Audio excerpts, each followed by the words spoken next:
My name is Rachel Vreeman. Welcome today to our webinar session. We'll let everyone join here. I'm incredibly excited for the discussion we're going to have today. So my name, as I said, is Rachel Vreeman. I'm a pediatrician and an HIV researcher, and I'm the director of the Arnhold Institute for Global Health.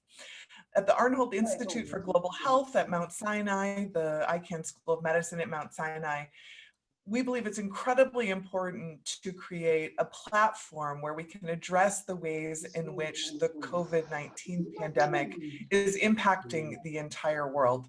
Certainly here in New York City, we are in the middle of this pandemic in many ways, and yet we're very aware of how this pandemic is impacting vulnerable communities around the world. And that as rough as things may seem here, even at this moment, there are places and people who are doing the work to try to prevent the pandemic from having an impact that's even worse for so many people around the world.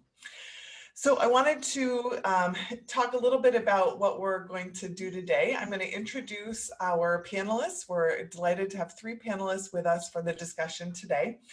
We have a number of things we want to talk about. We're going to have a discussion with the panelists, and then at the end of the hour, we're going to save about 15 minutes to answer questions from participants joining us for the discussion today. If you have a question, please feel free to type it into the Q&A box, which you should be able to see at the bottom of your screen if you hover over that. And we'll move to those questions, as I said, at the end of the time. So let me give you a quick introduction to our panelists joining us for this discussion today. First of all, we are so honored to welcome Rita Nakakande. Rita is joining us from Uganda, where she is a community health worker who serves more than 400 households in her community. She's worked for more than 5 years with assessing and treating common illnesses in Uganda, including malaria, pneumonia, and diarrhea, using a mobile phone platform for support. She's supported by the Uganda Ministry of Health and an organization called Living Goods, and she's trained to provide counseling for her clients, to provide family planning options, and to address preventive health measures in her community. Her work also includes conducting health talks at health centers for the women in her village. And she's also proud to be a married mother of 4. We're so excited to be able to talk with her about her work and how her role in the community is critical for providing access to care in Uganda. Also joining us today, we have Dr. Madeline Ballard. Dr. Ballard is the co-founder and executive director of the Community Health Impact Coalition, which is a field catalyst created by practitioners in more than 30 countries to make professionalized community health workers a norm worldwide for global health. Dr. Ballard is also an assistant professor at the Icahn School of Medicine at Mount Sinai with us in the Arnhold Institute for Global Health as well.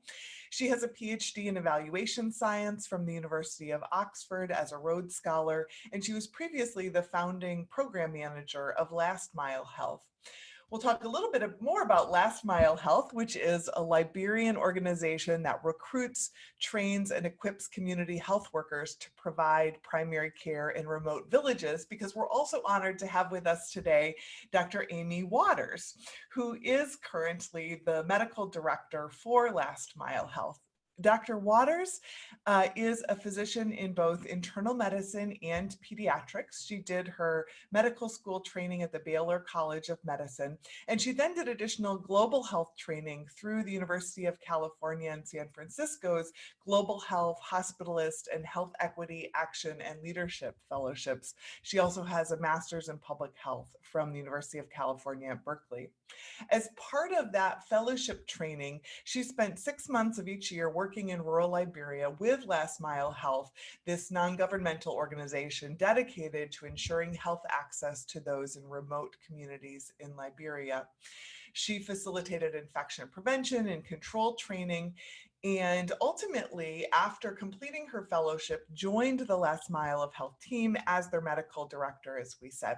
She's currently an assistant professor of internal medicine and pediatrics at the University of Texas Southwestern in Dallas, Texas, where she cares for patients of all ages. And we're really excited. I'm really personally excited to have all three of you women joining us today for this discussion.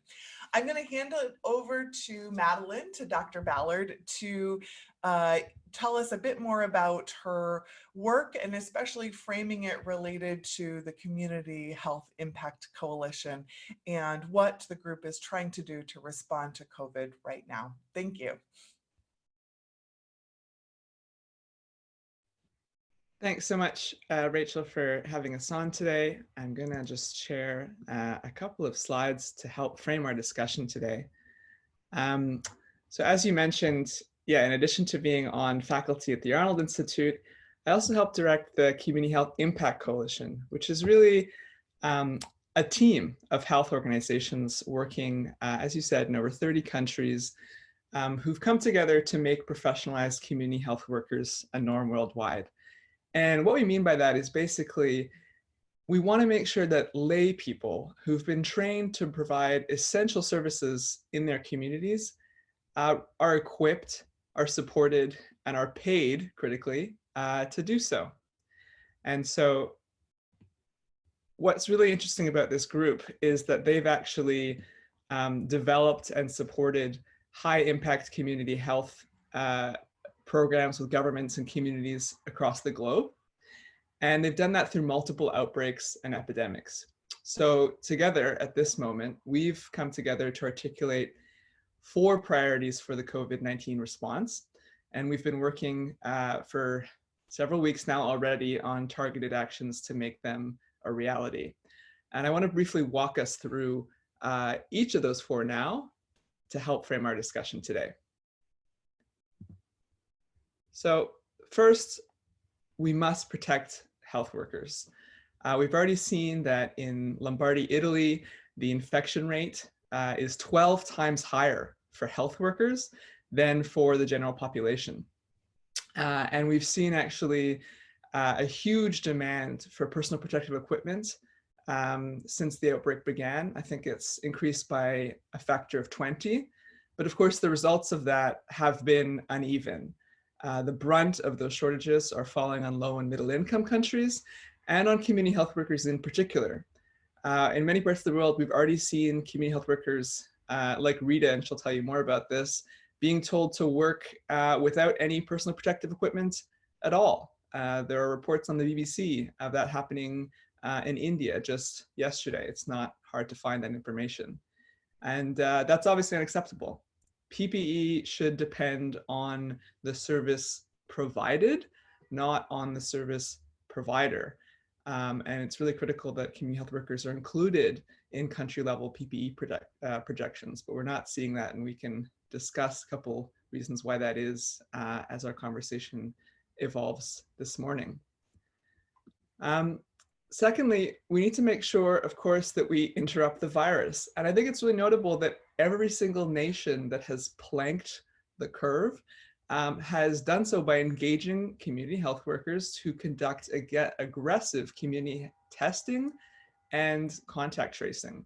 And it's interesting that even Massachusetts, just our next door neighbor to the Icahn School of Medicine in New York, has started to do that. And actually New York itself recently announced with the support of former Mayor Bloomberg, that they'll be starting that same strategy.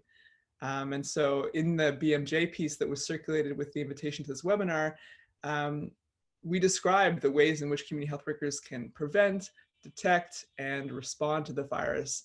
But again, that's only possible if they have proper protection. Another critical element is that during times of crisis, essential services often decline, which can ultimately kill more people than the pandemic itself. And we saw this, and Amy can talk more about this, in Liberia during Ebola. So supporting community health teams will be really critical to ensuring this continuity of care. But again, in some countries, we've seen community health workers be told to simply stay home. We saw that in Nepal. This approach is almost as bad as telling them to go out without any personal protective equipment, because it cuts essential health services off at the knees, and it puts a huge number of people at risk. So we need to make sure that community health workers are designated essential workers and that they're equipped and protected to continue to provide the essential services that they provide, especially in rural areas. And Rita will tell us more about that. Finally, COVID-19 disproportionately affects the poor and the vulnerable. So strong social support is critical for effective outbreak control. And that's true in every part of the world. But many low-income countries just don't have the resources to cushion the pandemic's economic blow. And that's, again, where community health workers come in terms of helping support those in isolation with food and other services. And we'll talk more about that. So we'd love to frame this discussion around those 4 priorities: protecting health workers, interrupting the virus, maintaining essential health services, and shielding the most vulnerable. And we're so pleased to be here to discuss with you, and turn it back over to you, Rachel. Terrific. Thanks so much. Thanks so much, Madeline, for that framing. We're going to turn first to Rita in Uganda. Again, thank you so much for joining us for this today.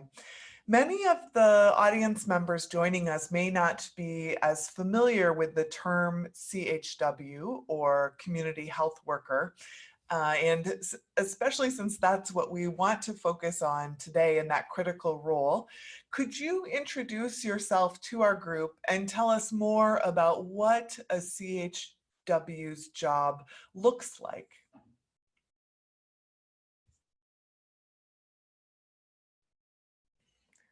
I think you are muted, Rita, so we'll need you to unmute, and then we hope to hear from you. There. Hello. Wonderful, we can hear you now. Yes. Hello. Hello. Okay. My name is, hello. Hello? Yes, we can hear you. Hello. Okay, my name is Rita Nakakande. I'm a community health worker. I've spent 6 years doing this work, and I'm doing a great work with the support from the Ministry of Health and support from Living Goods. Community health worker, you wanted to know this word CHW means. CHW is just an abbreviation, and it is the word which says community health worker. I've spent 6 years, as I've told you, doing this work, and really get support from the Ministry of Health, plus the support from the Living Goods. Now, this is what we do in the community. We were trained and we went out to do this work. First of all, we did family registrations. And right now, as I speak, I have over 400 families which I'm overseeing. So our work is in children under 5 and pregnant women. And in children under 5, our target is in malaria, pneumonia, and diarrhea. And those are the most deadly or killer diseases in our country.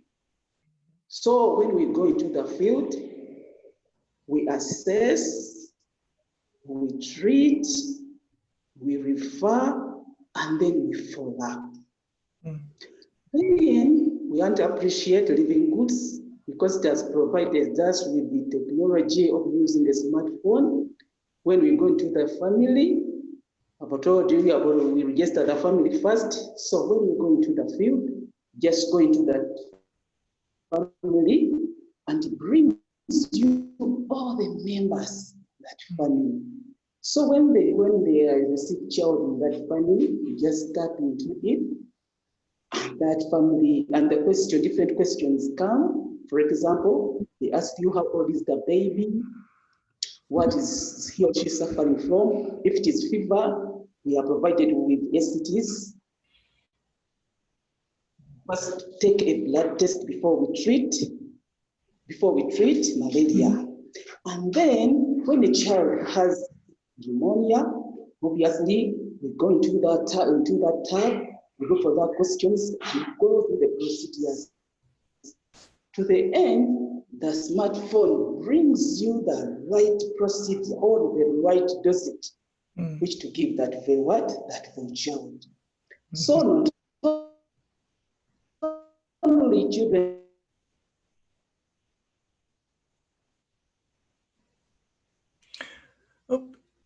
Your connection. But also in pregnant women. We advise the pregnant women go to antenatals. We advise them to go for antenatals. We also advise them to feed well, to get good nutrition. We also advise them to get protected, to take different medicines which are given to them, and also strong centers. So not only that, also advise women to take their children for immunization. Because we teach them that when you immunize the child will be strong, Diseases will not attack that child so much. So advise them to take children for what? Immunization. Not only that, we also do carry out family planning. So we advise our mothers that we go for family planning in order to have a good spacing in their children. And we want to appreciate Living Goods because they have provided us with the short-term methods. I mean the cyanus, the pills, the condoms, those short-term methods. It can do apply as community health workers. And I want to tell you, we have made a great change in our communities. The communities do appreciate because they no longer travel longer distances, going for healthy services. Our work is moving door to door, so we make sure that we do our work as community health workers. So that's what we are doing as community health workers. It's clear, Rita, that your role is so critical in this, that for these many households in the village, as you are saying, you are really the connection for these families with the health support and services that they might need. So everything from screening for illnesses and providing connections to treat potentially killer diseases like malaria and pneumonias, as well as offering counseling, offering options for birth control, connecting them to the importance of getting immunizations for their children across the board. And then to help you in this process as you are in the home, your smartphone is really able then to offer information you might need for a dose of a medicine or a referral or these things, I would assume too, for tracking the patients and the families. Tell me, in this time of the COVID pandemic here, how are you continuing to support your community? What has your role looked like related to the COVID-19 pandemic right now in Uganda? Okay, thank you very much for that question. Really, in this situation of COVID, as community health workers, we are still continuing doing that job, but we have not forgotten about the measures which we are put by the government that we should avoid. We should keep distance. We should not touch the people physically, but still being the community have confidence in us. We are taking on our responsibility to teach them, to make them aware and know what's going on in the whole world, because the COVID is in the whole world. But as a community health worker, I'm teaching them, I'm helping them to take up the measures to make sure that they don't get infected by this COVID-19. But as community health workers, we are teaching our communities, we are making sure that they take the measures. For example, the washing of the hands, keeping distance, so that they may not get infected. We also teach them about the symptoms of COVID-19, that, for example, when somebody coughs, when you have temperatures, when you have this weakness in the body, we are trying to create awareness in our communities, because those communities, they know us as community health workers. So they need to hear from us. So we are continuing doing the work, but we have to keep a distance as the measures we have put. So that's how we are carrying on our work in the communities. Because our communities have confidence in us. They need to ask everything. They ask us that what's going on? What is this COVID-19? So it's our responsibility as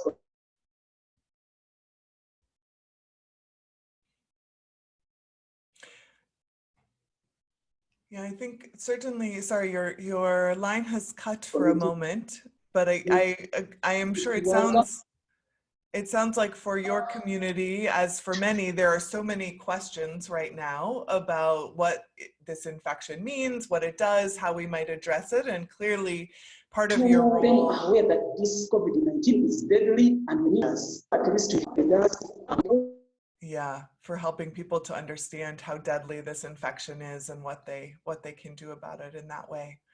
Let's move for a moment to Dr. Amy Waters, moving to a different part of the world, to Liberia. So Dr. Waters, we know you run a large organization, as we said, Last Mile Health, that supports community health workers in Liberia. Can you tell us more about how CHWs like Rita are so important for the COVID response in Liberia, particularly maybe also thinking about both the current challenge and also similar pandemic challenges Liberia has faced in the past? Yes, I'm so glad I get to follow Rita, who got to share so much about her important role there. And I think, you know, really when we think about the challenges that face us in this pandemic, Liberia is not all that different from many of the other countries in the continent of Africa, and even somewhat what we're seeing here. There are health worker shortages. There are large disease burdens with high morbidities and mortalities. We see vulnerable populations. We're seeing them in New York, we're seeing them in Uganda, and certainly we'll see them in Liberia. And I think having a community health worker like Rita, who is trusted, trained, equipped, experienced and really supported by a larger health system is how we get to continue vital health services that are really life-saving at these times, to continue to still treat malaria, pneumonia, recognize malnutrition, and I think also that there's such a trusted part for these communities that have many questions, who in Liberia, for example, have already been through Ebola and also through civil wars that have broken down trust at times between them and the health system and the government. Community health worker is such an important part of really acting as a bridge to that larger health system. And I think in this pandemic, that is key to prevention, early detection, isolation, and trust in a referral that may take someone who's sick out of a community where they're comfortable to a place that they can get treatment. That proximity of the community health worker just can't be emphasized enough. They act as canaries in a coal mine, recognizing symptoms before anyone else even hears of the illness in those communities.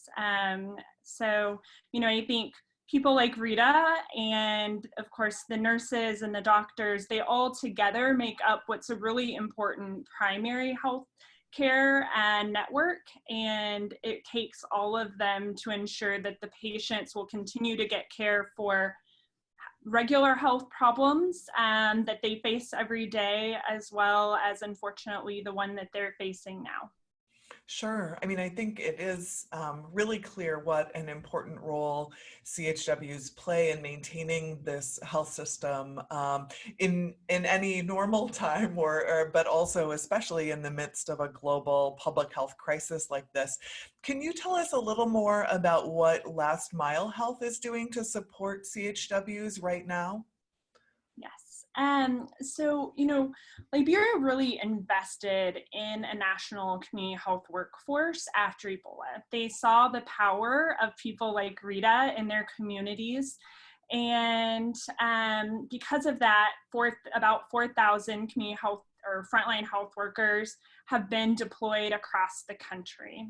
And now our job is really to keep these same people safe and to keep them serving. So as a part of that, we are training the community health workers how to recognize symptoms, how to safely isolate a potential case as soon as they recognize it, how to proactively communicate with their communities and to reduce stigma in the event of those cases, as well as equipping them. I think Rita talks a little bit about change in protocols and having to really protect our health workers from being not just getting ill, but also potentially being a source of further transmission. And so because of that, we have partnered with the government to ensure that our community health workers are a part of the larger health system that will receive protective equipment to help them continue to do their job. And they also have digital tools where curriculum and new training and new information to really support them in real time is being deployed. And then we're ensuring that they're being supported by a larger health system at all times through supervision, making sure that their own supervisors who are working at a facility one day a week and visiting their communities on the other days, that they too are feeling supported to fully supervise those community health workers. Sure. And then I think we are pairing with the many organizations through the coalition to advocate for really all the potential that our community health workers can do, what they're doing now, but also what we've learned in the past of the important part that they can play in treating illnesses, recognizing illnesses, and also potentially in the future testing as those become available. Sure. Sure. So I want to stay on the topic of PPE or personal protective equipment. And Rita, I would like to turn back to you to ask a question about this. I'm curious if you could tell us what types of PPE you might need to perform the roles that you have, and what you have available to you today in order to do that. What type of PPE you have available to use?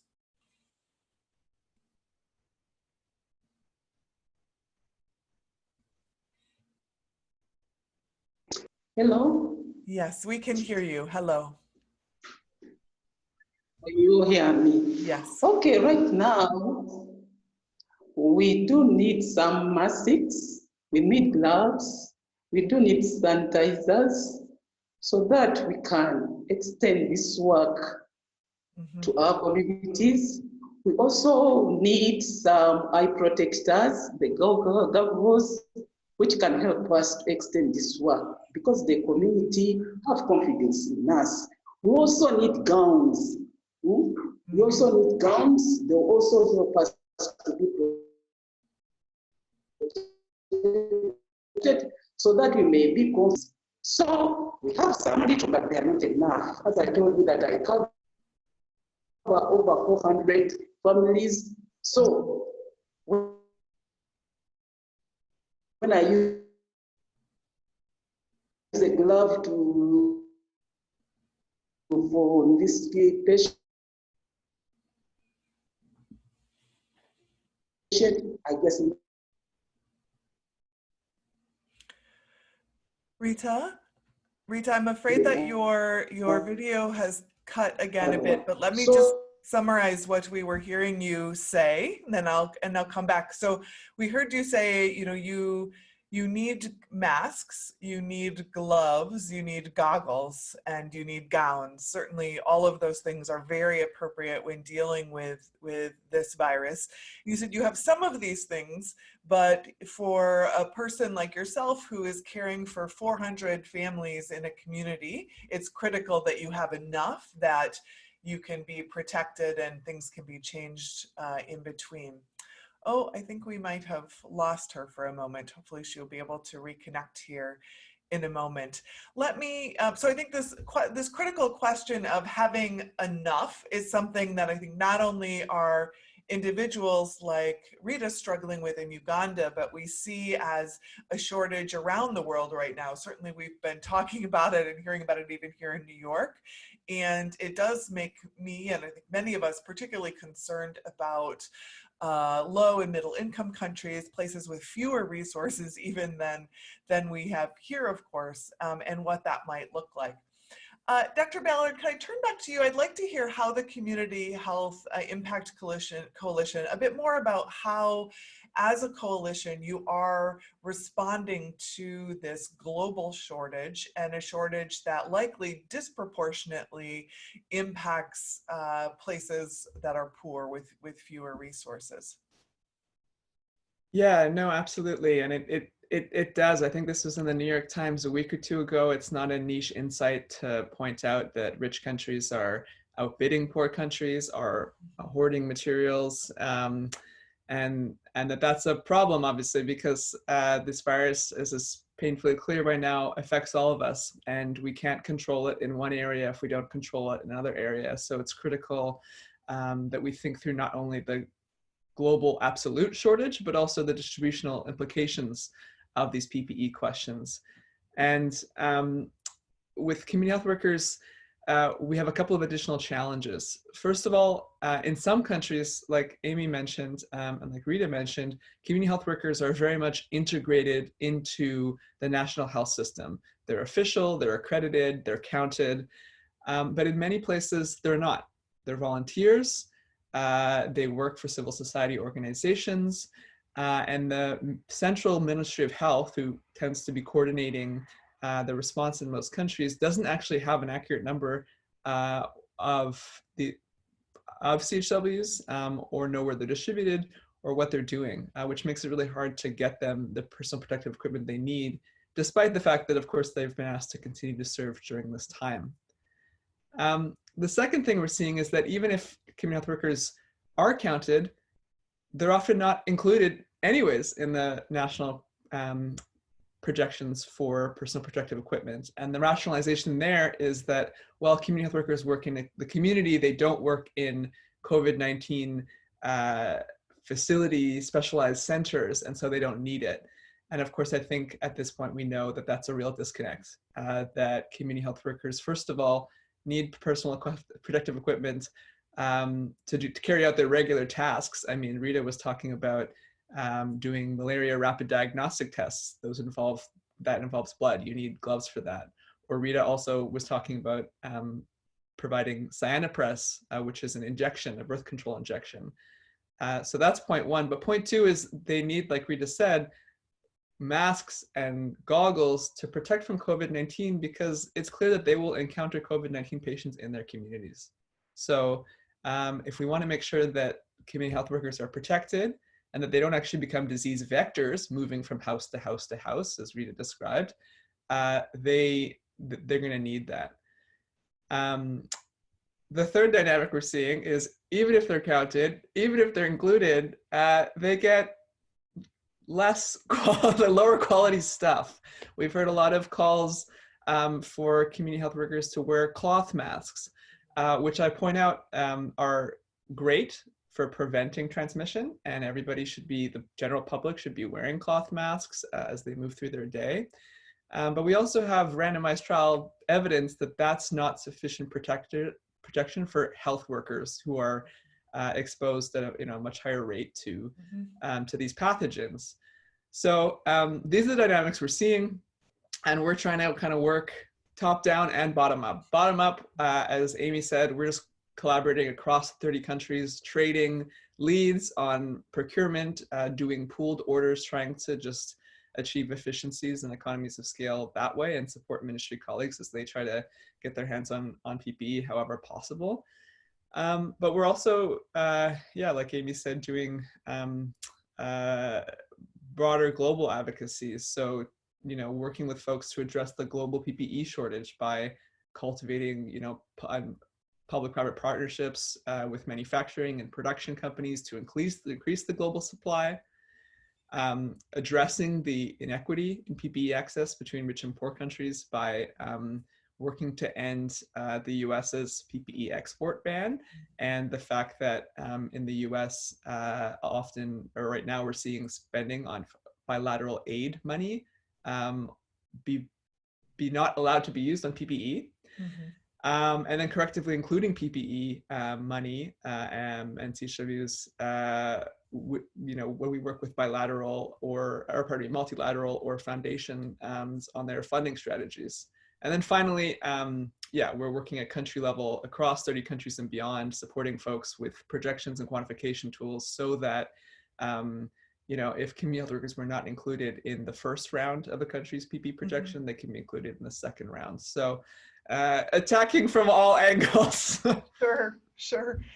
I'd like to ask you a little more for your perspective on what it takes to pull that attention to these global challenges and to the issues of many countries, as opposed to a particular focus as this pandemic is in one place. Of course, you and I are both sitting in New York City, where we are in a hot spot for COVID-19, and where, of course, it has been really terrible for the last few weeks, especially.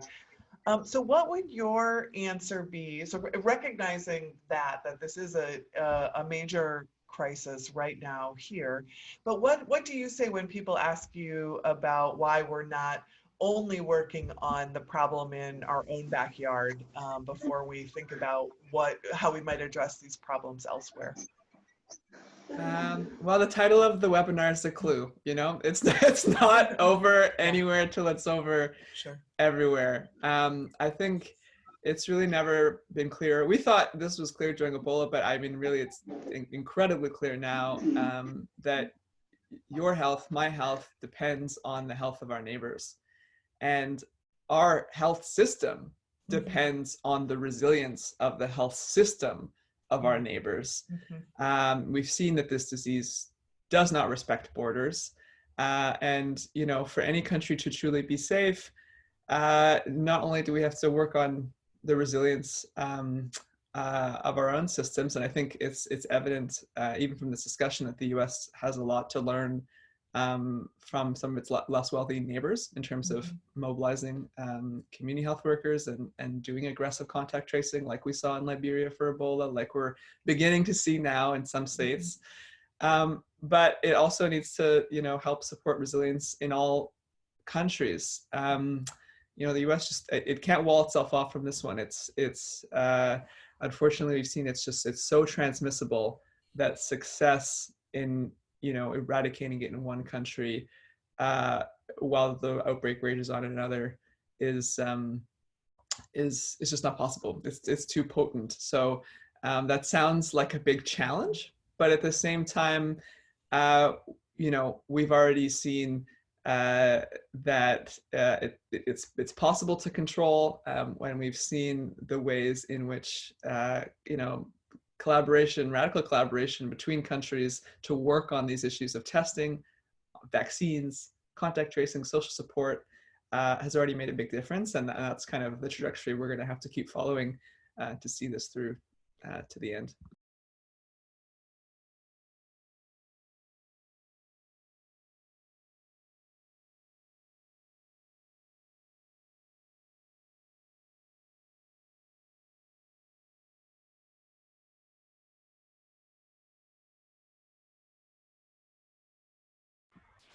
think we've lost our moderator.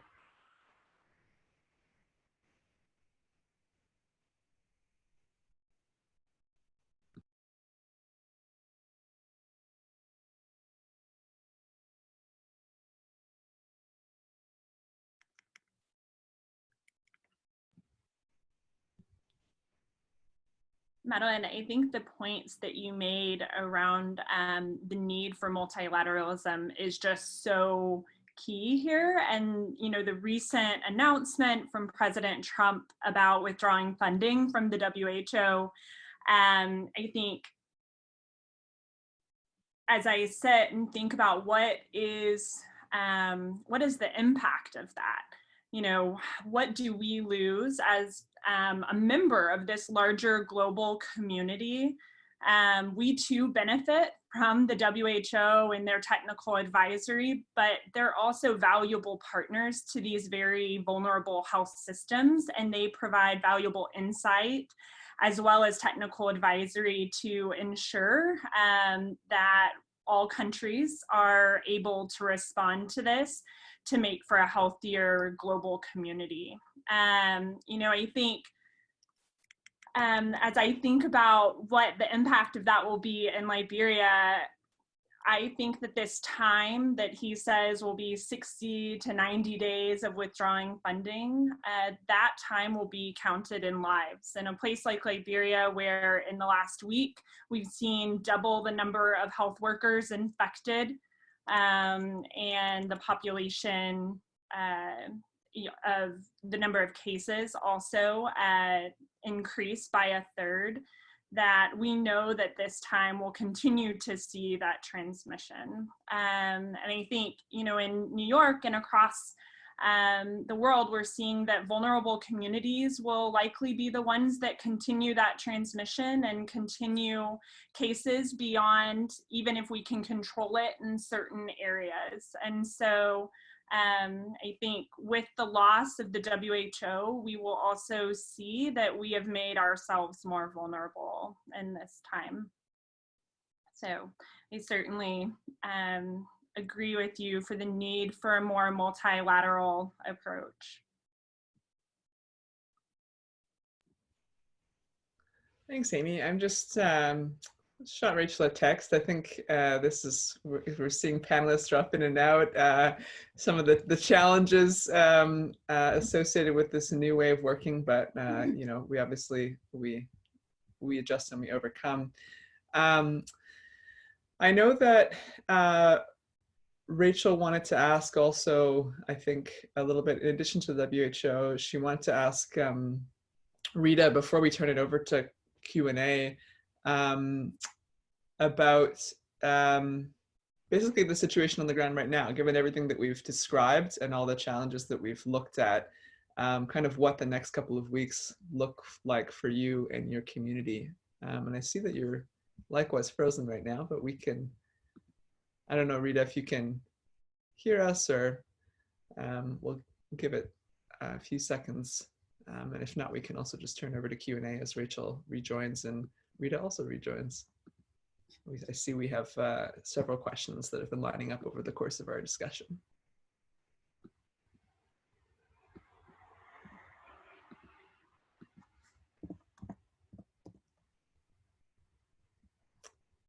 Rita, you're back. Can you hear us?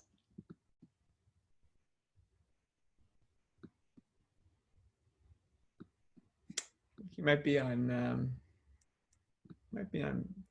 mute.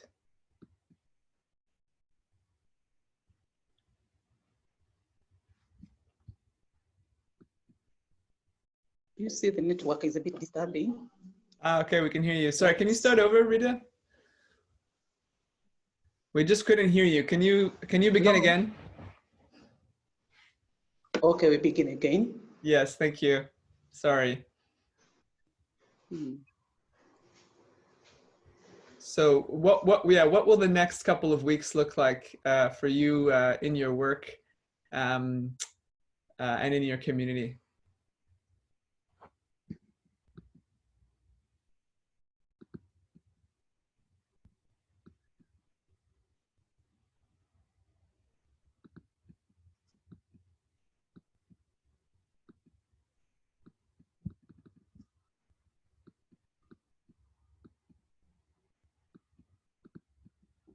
I think you're back on mute.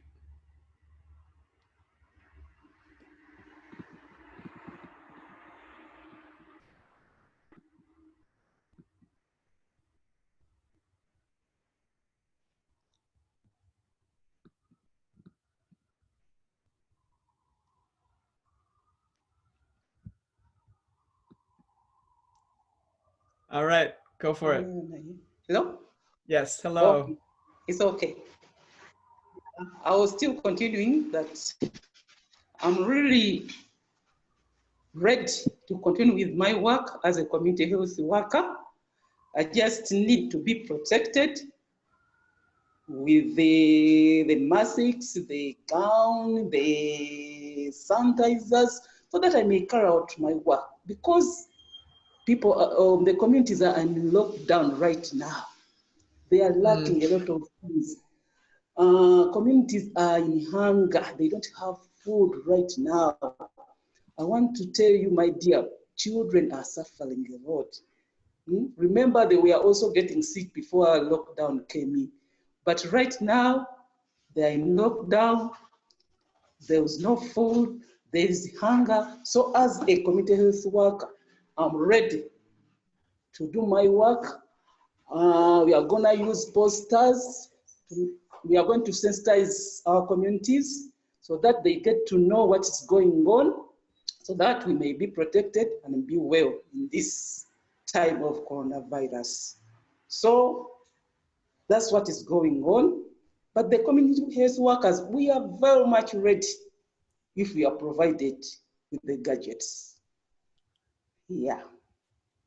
That's great. Thanks so much, Rita. I think we have our moderator back now, which we're thankful for. Thank you. Sorry.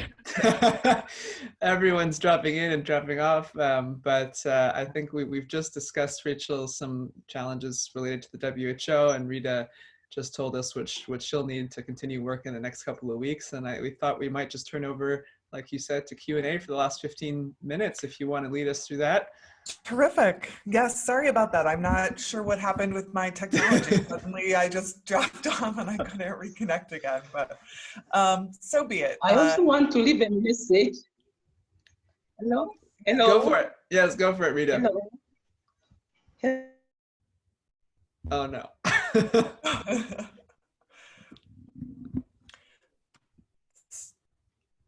All right. Hello?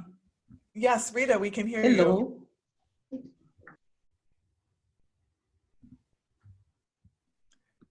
Oh, and the whole world, that please, you should be safe. Remember, we have those sensitive places, the mouth, the nose, the eyes. Please be aware of that. Those are very sensitive. Do not touch, do not do anything so that we may go well through this COVID-19. That's my message to you and the whole world. Thank you, Rita, that you are demonstrating your excellent work as a health worker in this regard. I know that I myself and as everyone has likely seen, it's very difficult to not touch your face, your mouth, your nose, your eyes. And just as you say, these are really the critical areas that viruses can infect us with. So it is a much needed reminder for all of us. We applaud how you are providing education all the time, even in these venues. We have a few questions here in the box. Let us turn. I think there are some more for you. Perhaps I'm going to combine one for you, Rita, that is asking about the academic background or training that a community health worker needs to conduct their day-to-day work.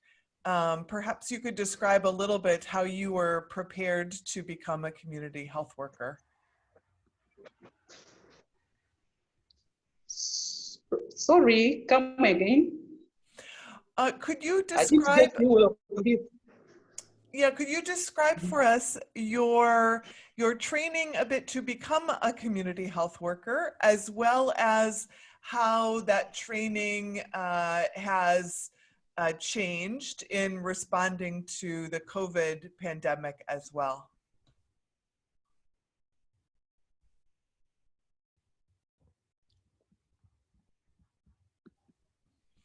Oh, I think you are muted.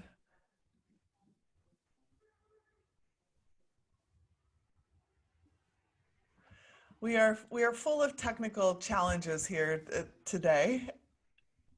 Perhaps while we're waiting for Rita to come back online, Madeline, would you like to talk a bit about training and how that might be pivoting for community health workers in responding to the pandemic as well? Sure, and I think Rita alluded to this, and I think one of her first answers that there's two basic approaches that we're seeing. In the absence of PPE, so just almost immediately when the virus struck, we saw community health workers shift towards no touch or low touch protocols. And that's what Rita mentioned, sort of staying 6 feet away from people while continuing to try to provide certain services. And that's good because it protects obviously the patient and it protects the health worker. But it's not good enough because certain services can't be provided that way. And I think Rita mentioned them. She talked about, again, injections, immunizations, malaria tests. You need to be close to people to do that type of stuff. And so I think, yeah, in her last answer, she mentioned, being equipped with PPE, and that allows community health workers to carry on, again, their regular services as they would otherwise. And I think what was cool that both Amy and Rita mentioned was that community health workers in many places are equipped with smartphones, which are really critical at this moment when protocols are changing so rapidly, when we're learning more about the disease and the situation and trying to transmit that information to health workers. It's really tough if you can't bring all the health workers together, at the health post, to have a discussion and to do that training. Technology has been really essential to push out messages in real time and make sure that community health workers are equipped with the latest info to do their jobs. Sure. Amy Waters, would you mind touching on this a bit more as well, especially thinking about how we adapt training and how Last Mile Health has been adapting training in the midst of the pandemic, what the approach is, tools to support this, what you've figured out about what works and what you're trying out right now?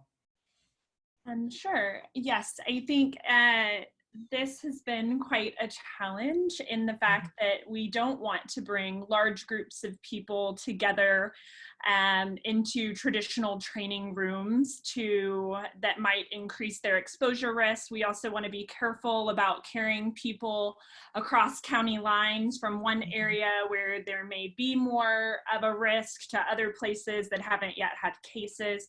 So because of that, we've been adapting curriculum, trying to think about what can we place onto digital devices. How can we use formats such as Zoom to perhaps do a training of trainers more remotely, and then having that group of 5 or 8 people who've gotten together then do further trainings that then continue to get disseminated down. I think we, once again, to sort of just emphasize the fact that once you start to invest in a health system and you've created training cascades, it's much easier to adapt something than it is to start that way. So I think we are lucky in the fact that we've had a training cascade in the past that has sort of called on a training of trainers. We have people out in the county who have, or out in our more distal areas, who already have been a part of trainings in the past. So we're able to provide that altered curriculum a little bit more. But I think, everyone's having to be creative and a little bit innovative. I think digital is great in places where we actually have good technology, but also recognizing that there are areas, including our own, where sometimes that technology just doesn't quite make it. And so creating job aids that are very clear. We've taken old job aids that had pictorials and actually X'd out certain components, making it very clear what we're doing and not doing. But I think things like how do you put on PPE safely and what do you do and not do, that does require a little bit of a higher touch training a bit. And so we're really trying to disseminate that down that cascade. Sure. Rita, we are glad that you have been able to rejoin us. Let me ask, perhaps you could, if you can unmute, just to comment as well on how you were trained now to address COVID.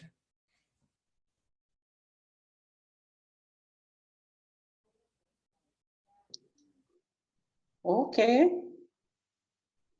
I'm trying. The trainings, okay.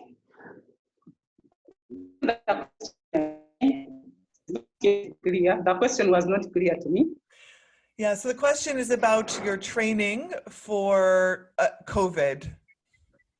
How were you trained to do this now? Okay. We are trained to take the measures that were set, that we should make sure that we wash our hands regularly. We also advise the communities to keep a distance. We also have posters whereby have hanged them in our communities, and they are also helping us to teach our communities on how to prevent this COVID-19, and we're also telling them to not to get in crowds, not to be in crowds, and to avoid the touch, or the physical touch. So we are trying to put that into practice. Thank you. Yeah. That's so And helpful. they also, excuse me, and also the Living Goods is trying to send out messages which are delivering the message to our communities. Yeah. Great. Thank you. Thank you so much. Let's, in our last few minutes together here, I would like to hear from each of the panelists one more time for some last words. Perhaps what is on your mind, what is concerning or worrying you, or what in this is giving you hope as you think towards the future as well. Whatever you would like to comment on to finish our time together here. Rita, would you like to go first? Your Okay. last words for us? Okay, these are my last words. That COVID-19 is really deadly, and we need to sensitize our communities in order to be protected, in order to not to be infected by this COVID-19. But to do so, we need to support these people as community health workers. We do need to teach them, to advise them, to tell them, what they should do in order to do what? To avoid this This COVID-19 which is going out. And again, our communities are in a lockdown. They are hungry. I need to tell you this, they are hungry. Children are hungry, pregnant mothers are hungry. Even some mothers have reached an extent of losing their children because they have no access to the health centers. So I'm really, and the communities are in fear. They are fearing, but it's with the community health workers to help them stabilize. So that is my advice or my little talk about this COVID which is going on. But still remember the sensitive parts, the nose, the mouth, and the eyes, because COVID is all over the world. Thank you very much. Thank you. Thank you so much, Rita. Moving to you, Amy Waters. You know, when I think about what keeps me up at night, It's the fact that I do hear that people are perhaps not seeking services like they would normally. We hear about a woman who's pregnant who decided not to go to a facility and give birth because she was afraid of the virus. But what gives me hope is that our community health workers are continuing to work and are working very hard in their communities to make community members feel like they can access a health system. You know, during Ebola, we lost as many people from preventable diseases as we did from Ebola. And I think knowing that we're in a different place, knowing that Liberia and partners invested and the international community did invest in trying to build this backbone of a health system, and that it's there to continue to be deployed during this time, I think that gives me a lot of hope. And I think it's just up to us to continue to support that. And to continue to support the wonderful people like Rita who are putting themselves at risk, but are also helping to protect their communities. So thank you, Rita. Thank you. Yes, thank you to Rita, and thank you for sharing that as well. Madeline Ballard, to you. I just couldn't agree with Rita and with Amy more. You know, in times like this, we're just reminded of the urgent need for universal health coverage worldwide.